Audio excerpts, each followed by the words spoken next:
Behaviour goes where reinforcement flows. To motivate Roo to stay in the car, I place treats to his nose and start delivering them behind him at a very high rate. I have all of this competing reinforcement outside of the car, such as smells, other dogs, and running around, and so I need to pay Roo appropriately to help him want to stay in the car. I gradually slow my rate of reinforcement down, creating pauses in between each treat. I reinforce all down or sit positions because these are incompatible to standing and being ready to jump out. And when I'm ready for him to get out of the car, I give him a clear cue, which is the word OK.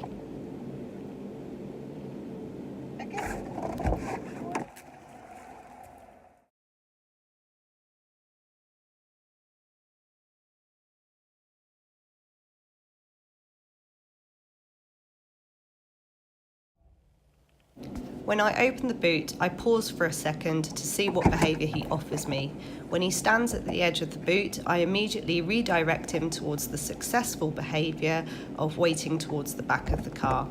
When he lies down, I pay this off. However, his paws are hanging over the edge of the car, which I don't want. So you will notice that I keep reinforcing behind him, and this will gradually encourage him to shift his body position away from the edge of the car.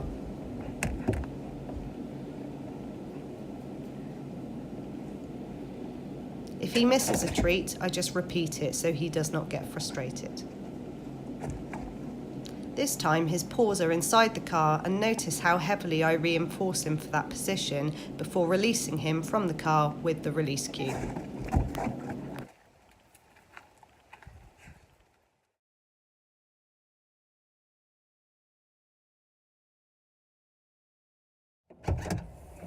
This time when I open the boot, he waits at the back of the car, so I reinforce him to the mouth because there's no need to put the treat behind him. When I pick up the lead, I immediately reinforce him for staying in position. And as he goes into a down, you'll notice I reinforce very heavily for this position because it is incompatible to jumping out of the car. Whenever I fiddle with the lead, I reinforce him for staying in position because fiddling with the lead can sometimes be a cue for a dog to jump out of the car. And when I'm ready, I give him a release cue. So all this while, we haven't added the cue because we aren't sure yet if they're going to wait. But this time, I ask him to wait as I open the boot, and then I pick up the lead and reinforce him for staying in position. When he lies down, again, I pay this decision off heavily with a high rate of reinforcement because I really want him to repeat that position.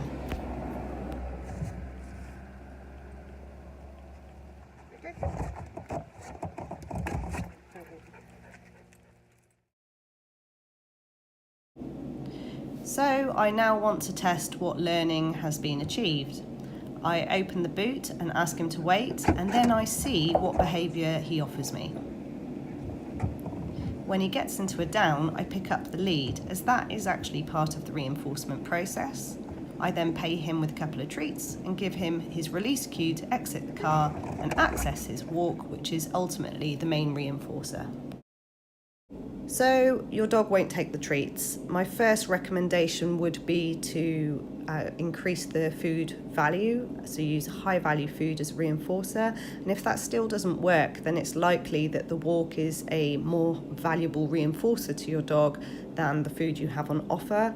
And in that instance, I would recommend that you start the training after you have got back to the car from a walk, so your dog is no longer highly motivated to exit the car, so they are going to be more motivated to get the food. So if your dog jumps out before being given the release cue, then I would calmly take them by the lead and put them back in the car, and to not bother using any vocal corrections such as at or no or stop it, or getting angry with them. I would just calmly reload them and start again. So you may have noticed in my video I didn't really go to close the boot door when Roo was moving forward, and this is something that I used to do a lot with this protocol, and its correct term would be negative punishment, which is taking away what the dog wants when they go to do the behaviour we don't want, which is jumping out of the car. I try to reduce this as much as possible in my training. I don't like using negative punishment. I think it can cause a lot of frustration, and it is something that you may find you end up doing to try and prevent your dog jumping out of the car and being reinforced for doing so.